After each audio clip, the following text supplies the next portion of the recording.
Hello! Inaya ko ng mga pinsan ko maglaro ng bagong arcade ni Munton dito sa Endless Mode. Nag-gold ako ulit dito. Tapos sabi ko sa kanila, goal 50 plus ha. Akala mo talaga makaka-50 no? So ayan, nag-umpisa na yung laro. Pupunta sana ako sa mid, kaso sabi ng Belleric, sa mid daw siya. Sabi ko naman kay. Tapos nag-chat si Duke ako. Syempre, ako sa akin, mahal ko. Sarap mo? What? Nawala lang ako saglit, patalo na agad. Pero okay lang guys, may next game pa naman. Mid-game na namin, lumalaban pa kaming lahat. Tapos sabi ni Belleric, ate pa content po ako. Aba sige, content kayo sa akin. Saya yarn. Grabe, ang lalim na ng mga minions. Hindi ko na ata kakayanin to guys, mamamatay na ako. Tapos ayaw pa nilang puntahan ako dito. Kami! Aray, ang tatagal nila. Gulat siya na namatay ako eh. O ayan, kalaban na namin si Pusit. Kame! Pag nag-SS siya guys, kailangan mo lang iwasan yung mga pating. Grabe, ako na yung hinahabol niya. Napakasakit naman na ito. Mapapa-address ko na lang talaga. Bumalik ko kasi kailangan ko siyang tulungan. Kaso nabaril, namatay.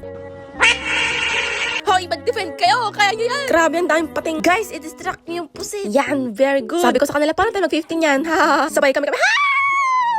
Paano ba naman kasi? Pang 12 na wave pa nga lang, naghihingalo na tayo. Talo kami doon, kaya umulit na lang kami. Tapos sabi ni Belleric, warm up lang yun. Ayan, nag-start na ulit yung laro. Nakabeksa na ako dito guys, hindi na akong gourd. Then, nag-chat si Puno. Wag muna kayo a-attack pag nandiyan na si Ibon. Akin muna siya. Sige ba, sa inyo na lahat, basta sa akin lang si Ruka. Ay! Dalas alas? Hanggang sa si Alice na yung kalaban namin dito. Sus, basic lang naman po eh. O, tinan nyo. Ha? Gulat na gulat ako. Grabing one hit yan. Pinagsabong pa nila yung red buff tsaka si Alice. Wala, patay ang red buff. Wow, let go. Ang sakit mo naman. Grabing buhay yan. 2 milyon? Seryoso? Napakakuna. Parang aabutin pa kami ng isang araw para patayin yun. Diyos ko, dahil kung ako sa'yo, mag-surrender ka na. Micro.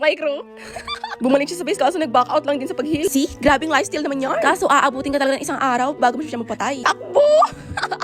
Grabe, dami. Ano uunahin? Napakasakit na video. Yura nga, ang unfair naman nito. Huwag kayo iiyak.